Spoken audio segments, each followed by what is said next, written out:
Welcome to the Daily Allegory through Astrological Divination. Our daily affirmation today is what was hidden is weighed, what was stolen returns, and what defied the stars must now answer them. The story takes place across several counties where a grotesque alliance, Saturn-worshipping cultists posing as a fake Christian ministry, a Satanist inner circle, mob-connected fixers, voodoo-rooted organizers, and a lattice of compromised respectables, a bank manager, elementary school teachers, doctors, lawyers, CPS workers, dirty cops, and local officials, scrambled to bury a coordinated murder plot against a man whose lineage predates their myths. The sole living heir of the Anunnaki, sacred blood ties to immortality and cosmic force. Under the moon in Taurus, with moon trines to Mercury in the third, Venus in the fourth, and Mars in the fifth, his calm, grounded mind becomes his weapon.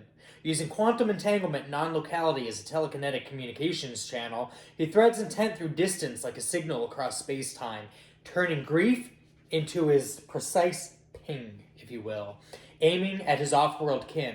The message is carried through a wormhole-like resonance modeled in story on string theory, and it lands hard. The response is immediate and terrifyingly scientific. Stellar navigation trajectories tighten, mass energy budgets shift, and an incoming force reroutes itself towards Earth ahead of its usual schedule. While their draconian allies, closer to the system, stage near-Earth operations from the interstellar visitor that we've all been hearing about in the news, 3i Atlas, turning the sky itself into a countdown, something like Stranger Things, where Vecna has the clocks when time is almost over. As the moon squares sensitive degree Pluto in the 10th, old skeletons and public reputations begin to detonate. As moon conjunct Lilith in the 12th and moon conjunct Chiron, the guilty are stalked by nightmares, leaks, seizures, and betrayals, and even their occult assets. Fracture. Leliel is invoked as a cold light of reckoning, while folklore becomes a name and whispered in panic when drownings, disappearances, and accidents start clustering around their leadership. The Mars, Sun, Venus, and Leo ignites a brutal pride war inside the conspiracy. Surrender and repay, return to stolen money, restore to taken kin, and the curses. Or keep pressing until evasion becomes annihilation, with North Node Saturn, Neptune, and Pisces making the choice feel faded, dreamlike, and irreversible. By the story's deadline, the window narrowing towards the end of January, they finally understand that the terrifying role Enlil enforces, sacred blood, remains untouched. Guarded by military forces that do not officially exist on paperwork, and the only mercy left is total restitution and a scapegoat offered to stop the incoming purge. When they comply, reality flips overnight. Curses lift, finances stabilize, and clandestine evolution projects go live because the old gods of the stars didn't come to negotiate morality. They came to balance the ledger. And it will be balanced. Human interference can't even begin to comprehend the true dynamic of cosmic consequence when attempting to play God. Even the great Saturn is a body that was intended to protect the one that the claimed followers attacked. This story is called The Receipt of the Stars, the Saturn Coverup, and the Atlas Descent. They hid it behind church flyers and county paperwork, the kind to cover a community trusts without thinking. The ministry hosted food drives, led prayers at school board meetings, and posted Bible verses on social media like security cameras. But in the basement, beneath a painted cross, Saturn's ring was carved into concrete, 8 grooves for 8 covens, each sworn to a different role in the same machine. A bank manager kept the money clean, a mob-connected consultant kept the threats quiet, a voodoo-rooted criminal organization handled intimidation as ritual hexes layered over harassment, prayers layered over poison. Dirty cops broke evidence, doctors revised charts, lawyers delayed hearings into oblivion. CPS workers lost reports and tossed investigations. An elementary school teacher, smiling and trusted, was assigned to listen for children repeating anything they shouldn't have known. The target was a man they called a problem, not because he fought back, because he didn't break. With Moon in Taurus, he carried a steadiness that made manipulation seemingly useless. With the moon trine Mercury in the third, he had sharpened his perception into a quiet scanner. With the moon trine Venus in fourth, it made home sacred. Moon trine Mars in the fifth gave him a controlled courage that never flared into recklessness. If it appeared chaotic, it was intentional. For a reason. Method to the madness. And still he bled. The moon conjunct Chiron, a wound so old it didn't cry out, it simply remembered. The conspiracy mistook that wound for weakness. They thought pain made him bendable. They were wrong about his blood. He wasn't just resilient. His roots were older than their myths. The sole living heir to the Anunnaki, the star-forged line the conspiracy only understood as rumor. Immortality coded into human flesh. Telekinesis as inheritance. Consciousness tuned like an instrument. They didn't believe it until their workings failed. Curses slid right off him. Poison doled. Smear campaigns collapsed into contradictions. Every time they pressed harder, the truth rose faster. Kind of like pushing a body underwater and watching it fight its way up. So they decided to remove him. Not with one blow, but with a coordinated murder plot disguised as the usual. A wellness check timed to a false report, a staged mental health petition, a medical intervention signed by the wrong doctor, a traffic stop performed by the right cop, and a final accident scripted for a bridge with a cold river below. The bank manager had already moved the money for after the accident. The teacher had already planted a narrative for before the accident. And CPS had already begun preparing paperwork for during the accident. The ministry had already drafted a statement for the tragedy, we'll call it. They never realized the man had been running a different kind of ritual, one that didn't need candles, one that didn't even need participation. Ceremonial high magic on a whole other level, if you will, on the meta, not the physical. When the pressure peaked, he didn't pray like them. He focused. In the silence of his own mind, he treated thoughts as physics. Isolation to them was punishment. For him, it was strengthening. Quantum entanglement non-locality as a telekinetic communication channel, information exchanging across distance without permission from space itself. He imagined a thread stretched between him and the stars, then tightened it until it hummed. He shaped a signal using the concept of string theory to way musicians shape tones with vibration, resonance, and harmonic match. Until the message became a cosmic disruption strong enough to open what felt like a telepathic wormhole. A cry for help carried not in words, but in ancestry. Out beyond Earth, something heard him. The reply wasn't gentle. It was astrophysical. Trajectory corrections, acceleration plans, probability shifting into inevitability, atmospheric energetic shifts, cosmic plates moving without foreseeing. The Anunnaki weren't coming someday anymore. They were coming home early. Their cycle shortened because the offense was sacred.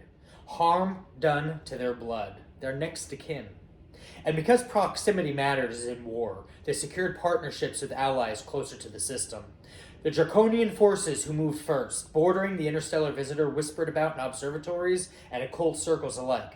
It's called Three-Eye Atlas. Overnight, the sky became an approaching timetable. That's when the conspiracy safe zone started failing. Moon squared sensitive degree Pluto in the 10th dragged public reputations into the light like bodies surfacing. And if there is any bodies, they'll be surfacing. Sealed files cracking open, old crimes connecting, cold cases going live again, being reinvestigated by people who actually might do their job. People in high places suddenly getting exposed. Moon concuts Lilith in the 12th, twisted the hidden shadow into sideways consequences. Paranoia, compulsions, betrayals, secrets spilled into the wrong rooms. The covens started fighting each other. The ministry preached unity while the Satanists demanded escalation. The mob ties started losing money in ways that didn't make sense. A dozen people began waking up every single day of the week at 3:33 a.m. For weeks straight, sweating convinced someone stood in the corner watching them breathe. They weren't wrong. Remote viewing is a hell of a thing. They tried to counter it with names. They invoked folklore, a goetic force they assigned with drowning and wreckage. Thinking a storm could swallow evidence. Instead, water became a pattern. Phones bricked mid-call, hard drives became corrupted, a key witness nearly lost to a freak accident, a confidential meeting washed away by a sudden raid.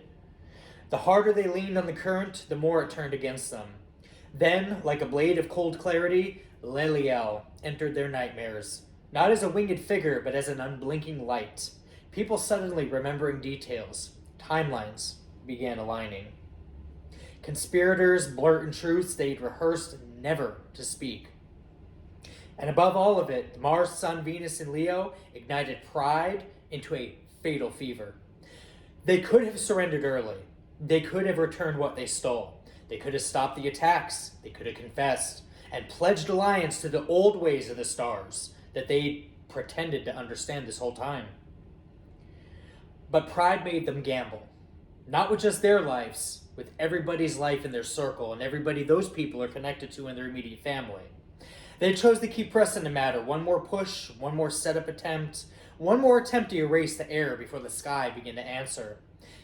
Then Enlil arrived, not as a speech, but as a rule, a declaration, a royal declaration. The god of law and structure didn't descend into public view. He stayed behind reality, ensuring that his blood remained untouched. Protected by military forces that didn't exist on paperwork, units no county officials could call, no judge could subpoena, no cop could intimidate. The conspiracy felt it as a sudden absence of access. Surveillancing failing, vehicles tailed by nobody visible, accounts locked by agencies that nobody could even name. Messages intercepted before they were even sent. The network, so proud of controlling systems, found itself inside of one itself. Weird. It was boxed in a box. Or a tetrahedron. Or a dodecahedron. Or a polygon. Sacred geometry can get tricky by those that actually created it. A deadline formed like frost on glass, though. The window closes at the end of January. They learned this not as prophecy, but as pressure. The nearer the date, the more the sky behaved like a clock. The more their golden nest egg ecosystem fractured. Accounts seized, accounts frozen, properties flagged, alliances dissolving. People around them started dying, some by despair, some by betrayal, some by accidents that felt like consequences wearing a mask. They began to understand that spiritual court had already ruled, and the physical plane was only playing catch-up. So they scrambled. They scrounged up the stolen money. They returned kin that they could return. They offered a scapegoat to appease the gods, someone low enough to sacrifice, but high enough to feel meaningful. It was ugly and cowardly, and very human, as humans are. These were not at all requests, but they were non-negotiable demands. The time for alternatives closed on the apex of the winter solstice, but it shifted something nonetheless in doing so. Overnight, things got better. Not for them, but for the ones that they had harmed. Curses seemed gone, financial hardships erased, delays broke, missing news began arriving. It was as if the atmosphere had been recalibrated into a new operating mode. Special projects geared towards evolution went live, led by the man himself with his revolutionary ideas. Quiet initiatives, quiet funding, quiet rebuilding, foundations laid for a new order aligned with the old stars. And the man, still anchored by the Taurus moon, still scarred by Chiron, still burning with Leo's calm fire, stood beneath the winter sky and sent one more entangled signal. Not a threat, but a ledger. What was taken, what was returned, if anything yet, and what remained unpaid. Far away, though, 3A Atlas drifted like a silent eye. Farther still, the Anunnaki advanced with patient certainty, en route. Because in this story, the invasion isn't a sudden explosion. It's consequence traveling through space, and the guilty finally discovering the universe does keep receipts, and there's no hiding anything that happens, especially with beings that quite literally alter and manipulate the fabric of reality and existence that humans comprehend and perceive and experience. And that, when we launch a blood war sworn to an oath that you dishonor, attacking lineage that you shouldn't have touched, no human is safe from the very beings that delivered their existence and contributed to their mystical ways and granted them their magical abilities. We're going to end this with the invocation of the Star Ledger and a closing window. In the name of God the Most High, who holds the measure of all things, I call the veil to thin and the record to open. By the moon of Taurus, steady and unshakable, by the trines that sharpen sight and shield the home, Mercury of the third, Venus of the fourth, Mars of the fifth, let truth travel cleanly through every channel, and let courage remain disciplined. By the square of Pluto in the high place, drag every hidden act into the light of consequence. By the quincunx of Lilith in the unseen, let shadow reveal itself through the fracture and exposure. By Chiron bound to the moon, let the wound become the key that unlocks justice. I invoke the Star Ledger. What was borrowed must be returned. What was stolen must be restored. What was concealed must be confessed. What was harmed must be answered for. Let every false altar collapse, Saturn cult and counterfeit cross, Satanist circle and corrupt oath, hidden motive and hidden covenant, until no mask remains intact.